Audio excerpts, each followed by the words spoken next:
Kisah putra daripada Abdullah ibn Umar.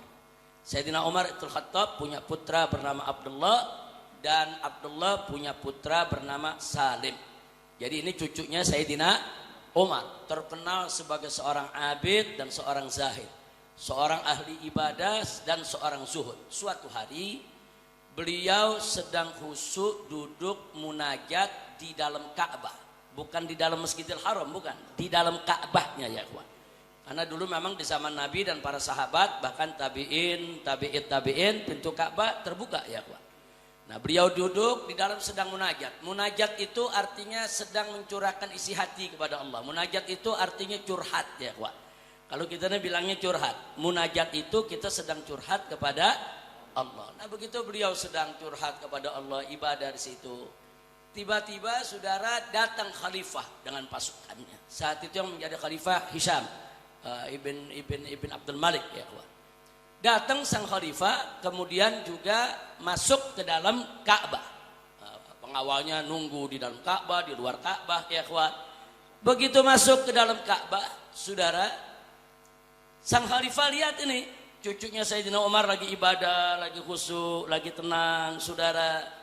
Nah, tidak lama selesai itu dia lihat begitu ada waktu luang, kesempatan Salim bin Abdullah bin Umar ini bisa ditegur. Masa sang khalifah mengatakan, dia katakan apa? Ya Salim, salni hajatak. Hei Salim, kebetulan ketemu di sini, silakan kau minta. Apa kau punya hajat kepadaku? Silakan, kau perlu apa aja? Kau ada urusan apa aja? Ini yang nawarin khalifah ini ya kawan. Enggak sembarangan ini. Pokoknya ente punya hajat apa aja, ngomong sekarang. Ada yang menarik, apa dijawab oleh Salim? Salim menunduk menjawab. Dia katakan kepada khalifah, inni astahyi an as'ala ghairuhu wa ana fi baiti. Nah, katanya, wahai Hisham, ana malu.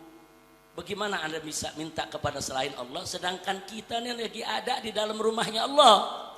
Gimana minta kepada selain Allah? Malu. Sang khalifah faham ya kawan, udah kalau segitu dia nggak ngomong apa-apa lagi, selesai zikirnya dalam Ka'bah. Kemudian keluarlah ini yang namanya Salim. Khalifah begitu melihat Salim selesai daripada ibadahnya, zikirnya, keluar dari dalam Ka'bah, maka sang khalifah pun menyelesaikan acaranya di dalam Ka'bah. Dia kejar ini Salim. Jadi bukan Salim yang ngejar khalifah, bukan ya kawan, khalifah yang ngejar Salim. Begitu sampai di luar Ka'bah, apa sang khalifah mengatakan? Ya Salim, salni hajatak.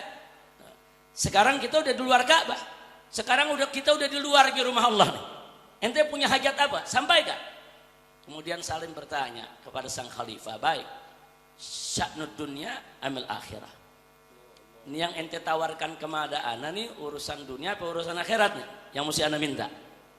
Nah si khalifah mengatakan, ya tentu urusan dunia dong. Kalau urusan akhirat nggak mungkin khalifah bisa ngasih. Urusan dunia, apa yang dia punya hajat? Nah setelah dijawab begitu, Salim mengatakan, apa dikatakan? Wallahi, demi Allah katanya. Kata Salim, saudara, lam as'alid dunya mimman yamlikuha. Aku tidak pernah minta dunia kepada zat yang memilikinya. Wa kaifa as'alud dunya? Bagaimana aku harus meminta dunia mimman lam yamlikuh? Bagaimana aku minta dunia dari orang yang enggak memiliki dunia itu? Maksudnya Allah aja pemilik dunia, anda enggak pernah minta dunia sama Allah. Terus ente kan enggak memiliki dunia, bagaimana anda bisa minta sama ente yang enggak memiliki dunia? Habis ngomong begitu langsung jalan Salim ya ikhwan. Si khalifah bengong aja ya ikhwan. Nah ada pelajaran apa yang kita dapat dari sini? Nah kita diajarkan oleh Salim bin Abdullah bin Umar radhiyallahu anhum, gantungkan harapan kita semua kepada Allah. Jangan menggantungkan harapan kepada manusia ya ikhwan. Itu satu pelajaran luar biasa. Pelajaran yang kedua ya ikhwan, yang beliau tunjukkan kepada kita, saudara, jangan merendahkan diri kita kepada orang lain hanya karena jabatan dan harta benda mereka. Jangan, mereka mau setinggi apapun jabatannya, sehebat sebanyak apapun harta bendanya, saudara, semua itu tidak akan pernah ada artinya, saudara, di hadapan keagungan kemuliaan Allah Subhanahu wa ta'ala. Dan yang terakhir, yang ketiga, pelajaran apa yang diberikan oleh Salim, saudara? Di sini kita bisa lihat, saudara, Jangankan dalam soal yang munkar. Ini dalam soal minta dunia, saudara. Salim lagi ngajarin sang khalifah. Ini kan teguran buat sang khalifah, udahlah. Kau nggak sesombong dengan kau punya harta. Kau nggak sesombong kau punya kedudukan. Nggak usah nawarin ini itulah, Allah yang maha besar, yang kekayaannya begitu banyak. Ane malu minta dunia, apalagi sama ente.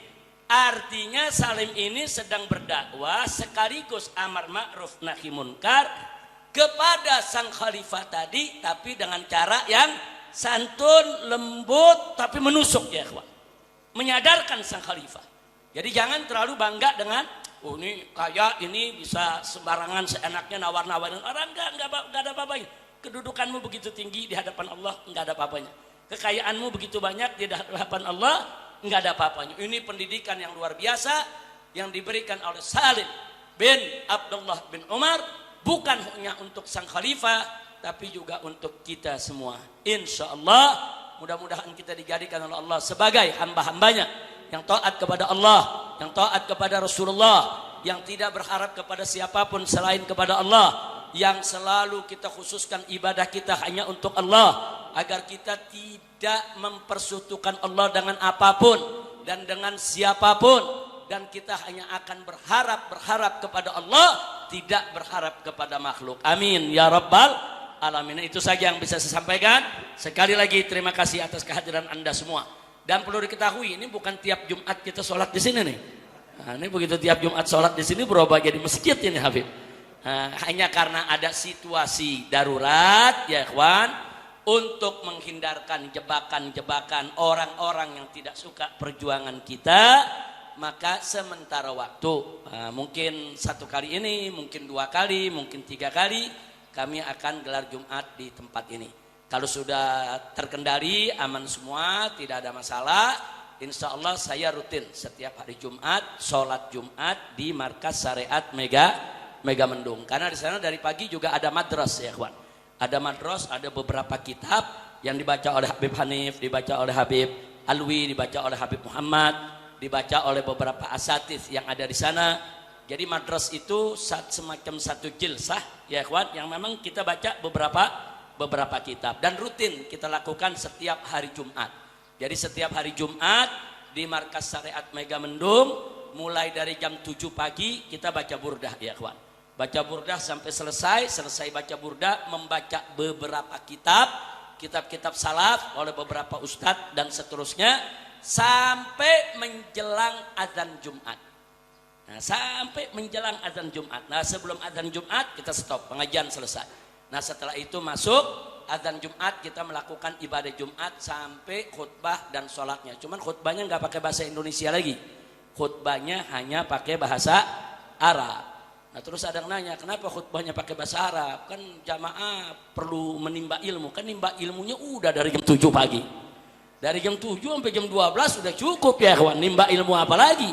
Nah, tinggal khutbah Jumatnya kita ambil yang rukunnya, ya kawan. Kira-kira jelas tidak? Kecuali kalau dari jam 7 sampai jam 12 enggak ngaji. Nah, maka dalam khutbah perlu disampaikan dalam bahasa Indonesia supaya umat bisa yastafidun, bisa mengambil manfaat. Jadi kalau nanti ke Markas Syariat jangan kaget kalau khutbahnya enggak sampai 5 menit, ya. Enggak sampai 5 menit udah selesai itu khutbah. Betul-betul kita khutbah hanya dalam bahasa Arab, ya kawan. Nah, setelah itu biasanya kita jilsah ma'ad duyuf, saya duduk bersama tamu sampai sore. Kita duduk, kita dialog, kita diskusi, kita ngobrol.